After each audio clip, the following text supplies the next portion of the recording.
Good morning students. आप सब कैसे हैं? मैं उम्मीद करता हूं कि बहुत अच्छे होंगे। मैं आकाश कुमार बढ़ाना आईसीटी वर्चुअल क्लासरूम में आपका बहुत बहुत स्वागत करता हूं। और बच्चों, आपको जैसा पता है कि हमारा 10th क्लास है और इकोनॉमिक सब्जेक्ट आपका चल रहा है उपभोक्ता का जो अधिकार है, आपका कंज्यूमर राइट्स के बारे में हम लोग बात कर रहे हैं कि उपभोक्ता का अधिकार क्या होते हैं। उसकी सारी चीज़ें हम लोग अपने चैप्टर के माध्यम से हम लोग पढ़ चुके हैं, तो आपका समझ चुके हैं कि उपभोक्ता का अधिकार क्या है और उसको कैसे हम आपका डिफाइन कर रहे हैं। हमने कंज्यूमर कोर्ट की बात की है कि अगर कोई आपको विक्रेता जो है कुछ आपका सामान आपका परचेज कराते हैं, आप उससे और किसी तरह की आप धोखाधड़ी, आप मिलावट का शिकार होते हैं, तो इसके लिए आपके जो आपके हित हैं उसको सुरक्षित करने के लिए सरकार ने आपके कंज्यूमर कोर्ट की व्यवस्था की है। उस व्यवस्था के अंतर्गत आप किसी दुकानदार के प्रति या कोई आपका मिलावटखोर के प्रति या कोई ऐसा जाली सामान आपको दे रहा है, आप उसके प्रति अपने अधिकारों का संरक्षण करने हेतु आप उस पर केस दर्ज कर सकते हैं, आप उस पर मुकदमा कर सकते हैं। हम इसको आपका देख चुके थे। और जैसे मैंने आपको बताया, हर जिले में आपके कंज्यूमर कोर्ट की व्यवस्था होती है। ठीक है बच्चों, आज हमने अब तक जो आपका लेक्चर पढ़ा कि क्या ग्राहक होता है, कैसे उसका संरक्षण है, क्या उसके नियम है, उन सब विषयों में आंदोलन की पूरी पृष्ठभूमि और उपभोक्ता संरक्षण अधिनियम 1986 को हमने पूरा पढ़ा और हमने विश्व परिप्रेक्ष्य में भी इसकी नजर को देख लिया था। आज हम जो है इससे आगे चलेंगे और हम लोग अपने चैप्टर में पढ़ेंगे उपभोक्ता अधिकार कि जो उपभोक्ता है उसके राइट्स क्या हैं, उनके विषय में हम आगे पढ़ेंगे। चलिए ज्यादा समय लेते सीधे चलते हैं डिजिटल बोर्ड की तरफ। देखिए, उपभोक्ता अधिकार, सुरक्षा सबका अधिकार है। कह रहे जो सुरक्षा है, जो आपकी सिक्योरिटी है, वो आपका सबका अधिकार है। अब यहाँ हम किस सिक्योरिटी की बात कर रहे हैं? क्या हम नेशनल सिक्योरिटी की बात कर रहे हैं? बताइए। नहीं। क्या हम स्वास्थ्य सिक्योरिटी की बात कर रहे हैं? नहीं। हम बात कर रहे हैं उपभोक्ता की, उस व्यक्ति की जो व्यक्ति आपका क्या कर रहा है, जो आपसे सामान खरीद रहा है किसी आपके दुकानदार से, उसके लिए क्या सुविधा है, क्या चीजें हैं, उसके लिए क्या अधिकार है, उस विषय में हम लोग आपका देख रहे थे। क्लियर हो गया? अब देखिए, इसको हम सबसे पहले पढ़ते हैं। रेजी की व्यवस्था से यह साबित करती है, चलो आप सबसे पहले रेजी का कष्ट पढ़ते हैं, फिर उसके बाद हम लोग अपने चैप्टर की तरफ जो है आगे आपका बढ़ चलेंगे और हम सारी चीजों को देखेंगे। देखिए, रेजी मैथ्यू कक्षा 9 का एक स्वस्थ लड़का है। केरल के एक निजी हॉस्पिटल टर्मिनल्स निकलवाने के लिए में आपका भर्ती हुआ, हॉस्पिटल में भर्ती हुआ। एक ईएनटी सर्जन ने सामान्य बेहोशी की दवा देकर टॉन्सिल आपका निकालने के लिए ऑपरेशन किया। टॉन्सिल देखिए, हमारे गले के नीचे जो पार्ट होता है, जहाँ गला और हमारा मुंह होता है, जहाँ हमारे बाप का जबड़ा, इसके नीचे हमारे यहाँ टॉन्सिल होते हैं। कुछ आप ही माने गांठ टाइप में हो जाती है, हम उसको टॉन्सिल बोलते हैं। क्लियर है? अनुचित ऑपरेशन किया, अनुचित बेहोशी के कारण रेजी की दिमाग असामान्य लक्षण आ गए। अब कह रहे कि जो उसे बेहोशी की दवा दी गई थी वो कैसी थी? असामान्य थी, यानी कि जैसी सामान्यता होती है वो नहीं थी, उससे अलग थी। क्लियर है? और जिसकी वजह से क्या हो गया कि उसे कोई दिमाग की प्रॉब्लम हो गई। ठीक है? जिसकी वजह से वह जीवन भर अपंग हो गया। और क्या हो गया कि पूरे लाइफ टाइम वो क्या हो गया? अपंग हो गया। अपंग मतलब उसकी मानसिक विकार उसके हो गए। अब देखिए, उसके पिता ने सेवा में चिकित्सा की गलती और लापरवाही के लिए राज्य उपभोक्ता विवाद निवारण समिति में 5 लाख के बाप के मुआवजे का दावा किया। भाई कितना किया? आपका 5 लाख का जो आपका वापस मुआवजा था, वहां उसका दावा किया। राज्य समिति ने यह कहा, मामला खारिज कर दिया, सबूत पर्याप्त नहीं है। रेजी के पिता ने दिल्ली स्थित राष्ट्रीय उपभोक्ता विवाद निवारण समिति में पुनः अपील की। जांच की मामले की जांच करने के बाद राष्ट्रीय समिति अस्पताल को वहां चिकित्सा में लापरवाही का दोष पाया और हर्जाना देने के निर्देश दिए। आपने पढ़ लिया कि जो उस व्यक्ति के साथ हुआ था, मैथ्यू के साथ ऑपरेशन कराया था, अब आपका टॉन्सिल का सामान्य विकार होने की वजह से, क्योंकि डॉक्टर की कमी रही और जिस तरह से उसको आपको प्रिकॉशन दिए गए उसकी कमी रही, इन सबको आपका देखते हुए क्या हुआ, उसको आपका हर्जाना देना पड़ा। रेजी की व्यवस्था यह साबित करती है कि कैसे एक अस्पताल में चिकित्सकों और कर्मचारी द्वारा बेहोश करने की लापरवाही के कारण छात्र जिंदगी भर अपंग हो जाता है। क्या हो जाता है छात्र? आपका जिंदगी भर आपका क्या हो जाता है? आपका बच्चों अपंग हो जाता है। किसके कारण? जो उन्होंने आपकी दवाई दी थी, उस दवाई के कारण वो जो बच्चा है वो क्या हो गया, जिंदगी भर आपका अपंग हो जाता है। आपको ध्यान रखना है, ठीक है।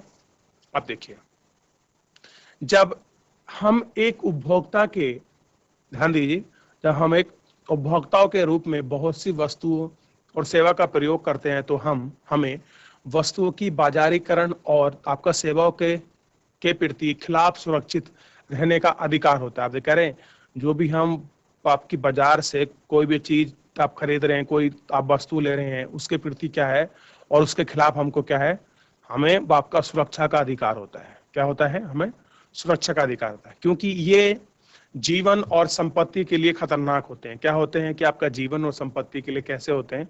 हानिकारक होते हैं। उत्पादकों के लिए आवश्यक है कि वे सुरक्षा नियमों और विनियमों का पालन करें।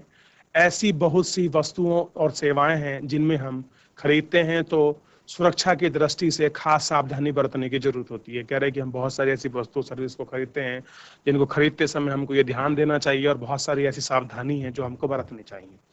क्लियर है? क्योंकि कहीं ना कहीं वो हमारी आपके सुरक्षा से आपका संबंधित होती हैं। उदाहरण के लिए प्रेस कुकर में एक सॉफ्टी वाल होता है जो यदि खराब हो जाए तो भयंकर आपकी दुर्घटना हो सकती है। कह रहे कि अगर आप कोई आपका प्रेशर कुकर लेते हैं, उस आपका प्रेशर कुकर में क्या होता है, एक आपका बच्चों सेफ्टी वाल होता है, और सेफ्टी वाल अगर मान लीजिए अब आपका खराब हो जाए, सेफ्टी वाल समझते हैं आप, सीटी जिसमें आपके कुकर में आती है, अगर किसी कारण से वो ब्लॉक हो जाए तो नीचे से स्टीम बनती रहेगी, भाप बनती रहेगी और इतना प्रेशर हो जाएगा कि अगर वो बाहर नहीं निकलेगा तो उसमें क्या हो जाएगा, विस्फोट हो जाएगा। क्लियर हो गया? और क्या कारण, दुर्घटना हो सकता है। सेफ्टी वाल्व के निर्माताओं को इसकी उच्च गुणवत्ता आपके सुनिश्चित करनी चाहिए। आपको सार्वजनिक या सरकारी कार्यवाही को देखकर सुनिश्चित करना चाहिए कि गुणवत्ता का पालन किया गया है कि नहीं किया गया। अब अगर आप कोई चीज आपका खरीद रहे हैं तो उस खरीदते समय आपको यह अवेयर होना जरूरी है, आपको यह जानकारी होना जरूरी है कि जिस वस्तु को हम आपका खरीद रहे हैं उस वस्तु को खरीदते समय जो गुणवत्ता के मानक गवर्नमेंट ने, आपके सरकार ने लोगों के लिए डिसाइड किए हैं वो है कि नहीं है। ये हमारी अपनी एक रिस्पॉन्सिबिलिटी है बच्चों। क्लियर है? और कह रहे हैं कि सूचित होगा कि गुणवत्ता का पालन किया गया है कि नहीं। फिर भी हमें बाजार में निम्न गुणवत्ता वाले उत्पाद प्राप्त होते हैं। कह रहे फिर भी हमें ऐसे हैं कि जो हमारा बाजार है उस बाजार में हमको निम्न गुणवत्ता वाले जो उत्पाद है वो हमको प्राप्त होते हैं, क्योंकि इन आपका नियमों के पर्यवेक्षण उचित रूप से नहीं हो पा रहे हैं। क्या नहीं हो पा रहे हैं? उचित रूप से नहीं हो रहे। उपभोक्ता आंदोलन में भी बहुत ज्यादा मजबूरी हो रही है, और कह रहे हैं कि जो उपभोक्ता आंदोलन है वो ज्यादा मजबूती नहीं है। इन सबके ये आपके कारण रहे हैं। यानी कि किसी भी चीज को खरीदने के लिए हमको जो गवर्नमेंट ने नियम डिसाइड किए हैं वो बाजार में उस मानक के अनुरूप होना चाहिए, नहीं है तो आप एक व्यक्तिगत तौर पे आप लोगों को वो सामान नहीं खरीदना चाहिए। दूसरा, नहीं है तो ऐसे जगह में क्या करना चाहिए, जो तुम्हारे अधिकार हैं आपको उन सब अधिकारों का आपको प्रयोग करना चाहिए। क्या करना चाहिए? आपको उन सब का आपको बहुत अच्छे से आपको प्रयोग करना चाहिए। ठीक है बच्चों, ये आपको थोड़ा सा ध्यान रखना है, क्योंकि जैसे आपका देखा था रेज्यू मैथ्यू की जो हालत हुई है, एक व्यक्ति की लापरवाही से वजह से जो उन्होंने उसको बेहोशी की जो आपकी दवा दी थी वो असामान्य होने की वजह से, यानी कि ठीक ना होने की वजह से उनको बहुत सारी आपकी समस्याओं का सामना करना पड़ा था। क्लियर है? इसको आप बहुत अच्छे से आप इसको देखें कि क्या किस प्रकार की जो आपकी समस्या है वो समस्या आपके सामने आपके समक्ष आकर खड़ी हो गई है। क्लियर है? आप इसको देख सकते हैं। क्लियर है? देखिए, वस्तुओं और सेवाओं के बारे में जानकारी की जो वस्तु है और सेवा है, और हम इनके विषय में अगर जानकारी लें तो देखिए, जब आप कोई वस्तु खरीदते हैं तो उसे पैकेट पर कुछ खास जानकारी पाएंगे। कह रहे कि अगर कोई आप वस्तु खरीद रहे हैं, कोई भी वस्तु आपने खरीदी तो उस पैकेट पर क्या होता है, कुछ खास जानकारी आपकी लिखी होती है। देखिए, मान लीजिए कोई आपने बिस्किट का पैकेट खरीदा तो हम लोग बिस्किट खा के उसके रैपर को फेंक देते हैं, लेकिन कंपनी उस पर पूरी क्या करती है, पूरी प्रिंटिंग कराती है। जानते हैं क्यों? ताकि उसे कोई भी उपभोक्ता इस पर क्लेम ना कर सके कि मैंने बिस्कुट को इस परिप्रेक्ष्य में खाया जबको नहीं मिला। मान लीजिए कोई व्यक्ति बिस्कुट खा रहा है और ये कहता है कि मेरे को तो उसमें क्या था कि मेरे को विटामिन सी के लिए मैंने आपका बिस्कुट वो आपका खरीद लिया, और जबकि आपके बिस्कुट में तो आपके विटामिन सी निकली ही नहीं। तो कंपनी ये दावा कर सकती है कि जो बिस्कुट मैं बेच रहा हूं उसमें कौन कौन से मिनरल है, आप देखेंगे।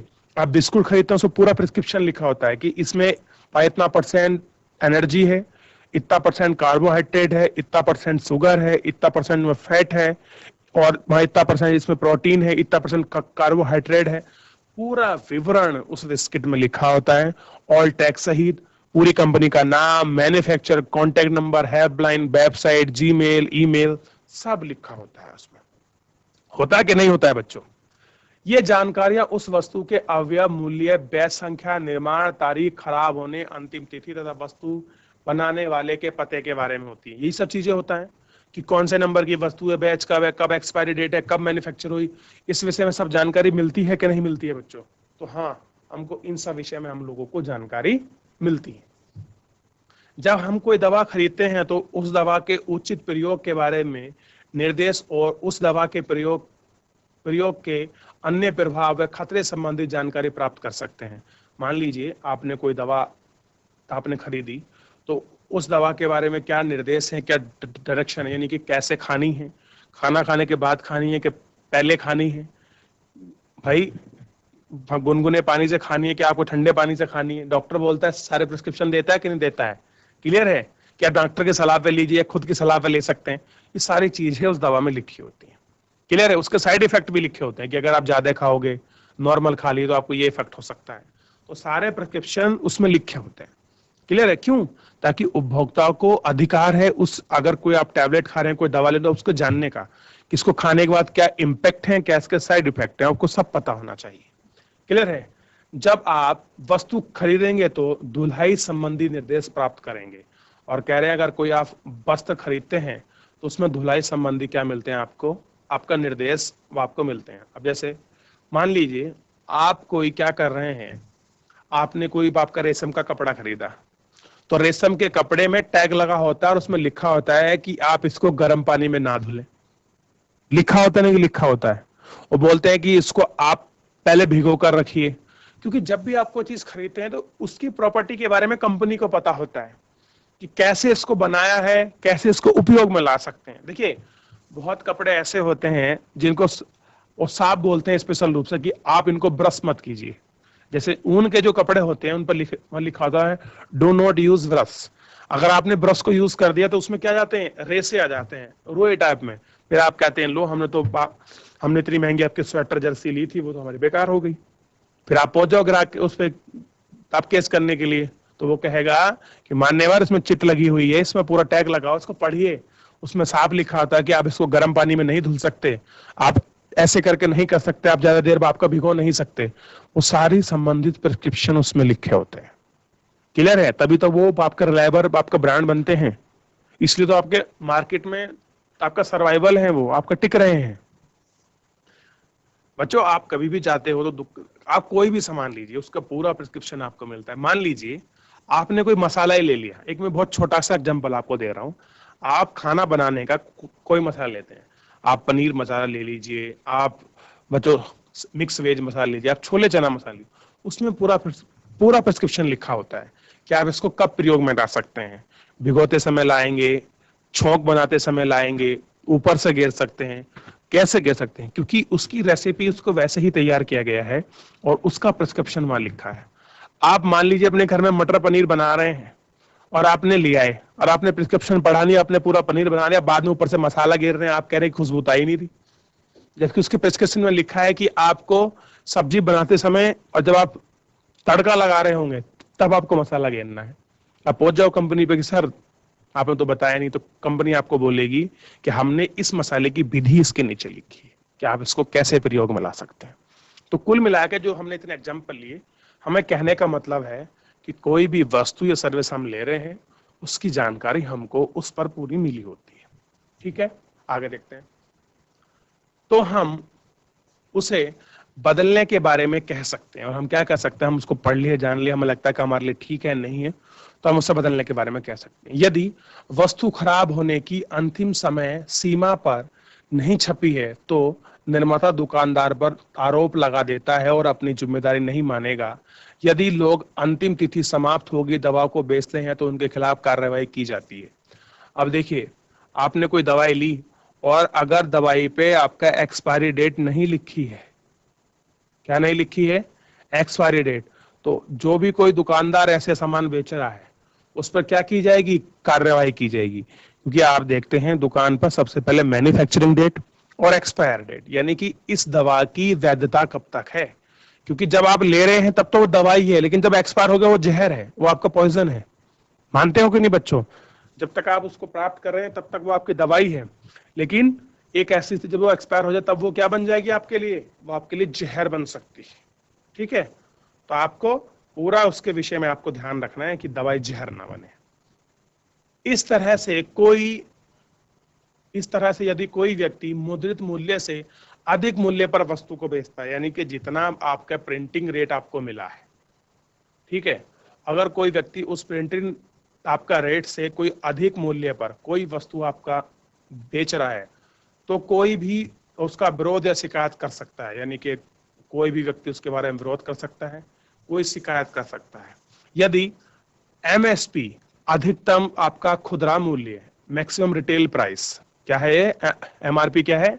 मैक्सिमम रिटेल प्राइस, यानी अधिकतम खुदरा मूल्य द्वारा इंगित क्या होता है? यानी कि आप पार्ले जी खरीदते हैं, आप कोई भी बिस्किट खरीदिए, कोई भी चीज खरीदिए, उस पर लिखा होगा एमआरपी, किसका रेट क्या है, मैक्सिमम रिटेल प्राइस। तो उसमें लिखा होता है कि आप इससे ज्यादा नहीं बेच सकते, आप इससे कम में कितना ही बेच सकते हैं। जैसे लिखा है कि आपने कोई बिस्किट खरीदा और उसकी कीमत लिखी 10 रुपए, तो कोई उसको दुकानदार 12 रुपए में नहीं बेच सकता। अगर कोई बेचता है तो आप उसके लिए शिकायत कर सकते हैं, आप उसका विरोध कर सकते हैं, और वस्तुतः उपभोक्ता विक्रेता से अधिक खुदरा मूल्य यानी कि एमआरपी के कम दाम पर वस्तु खरीदने के लिए मोल भाव कर सकता है। और ये भी कह सकता है कि मैं 20 पैकेट ले लूंगा, मेरे को 5 रुपए 2 रुपए कम लगा लो। तो इस तरह का मोल भाव हो सकता है, लेकिन जो विक्रेता है वो अपनी वस्तु को एमआरपी से ऊपर नहीं बेच सकता, ये आपको ध्यान रखना है। और बेचता है तो आप उसकी शिकायत कर सकते हैं। क्लियर है? ठीक है, ये आपको ध्यान रखना है। देखिए,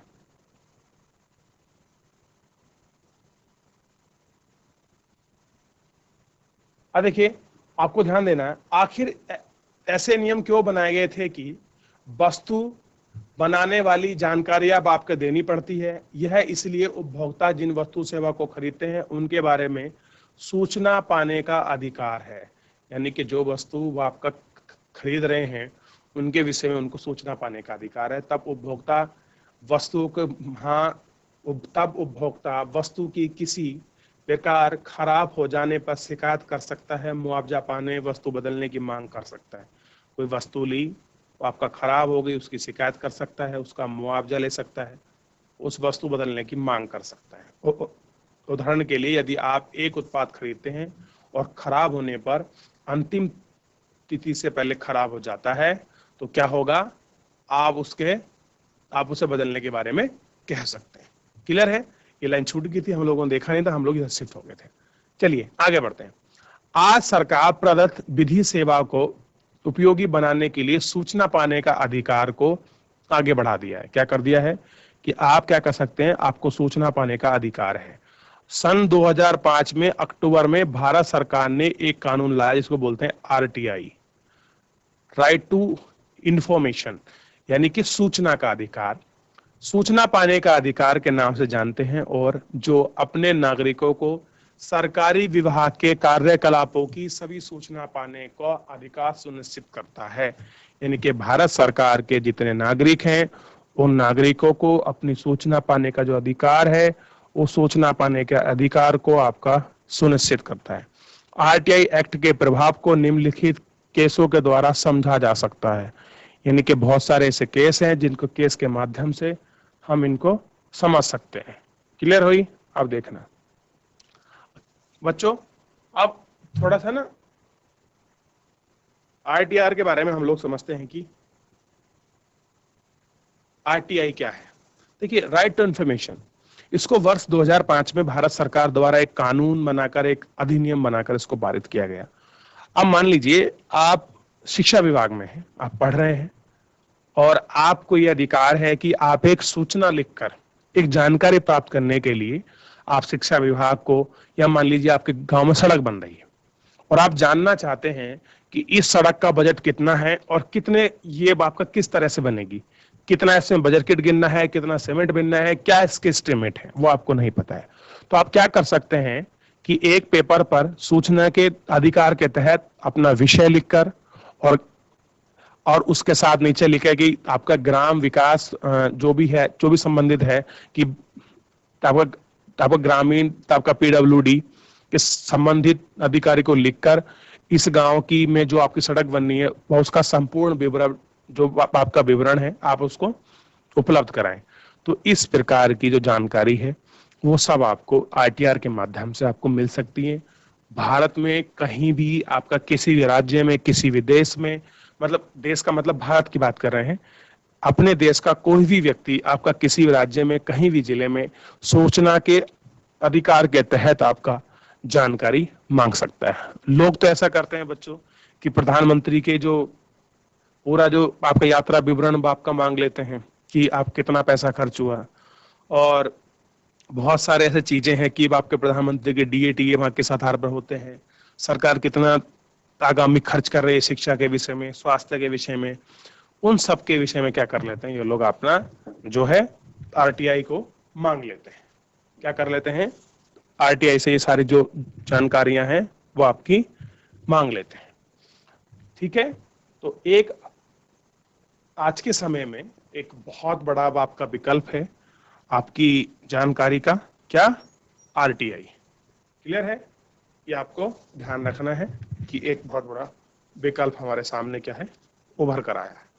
तो आज के लेक्चर के अंतर्गत बच्चों हम लोगों ने उपभोक्ता के क्या अधिकार हैं, और अगर कोई वस्तु खरीद रहा है तो उससे संबंधित जानकारी पाने, उसकी पूरे प्रिस्क्रिप्शन की जानकारी पाने, उसके मैन्युफैक्चरिंग से लेकर एक्सपायरी डेट तक की सारी जानकारी उसको वस्तु के आधार पर आपका मिली होती है, ये उसका एक अधिकार है। अगर ऐसा कोई वस्तु पर नहीं मिलता है, कोई ओवर रेटिंग करता है, इन संबंधित चीजों पर आप केस दर्ज कर सकते हैं, आप अपना जो है विरोध कर सकते हैं, और इसके लिए भारत सरकार आपके साथ खड़ी है।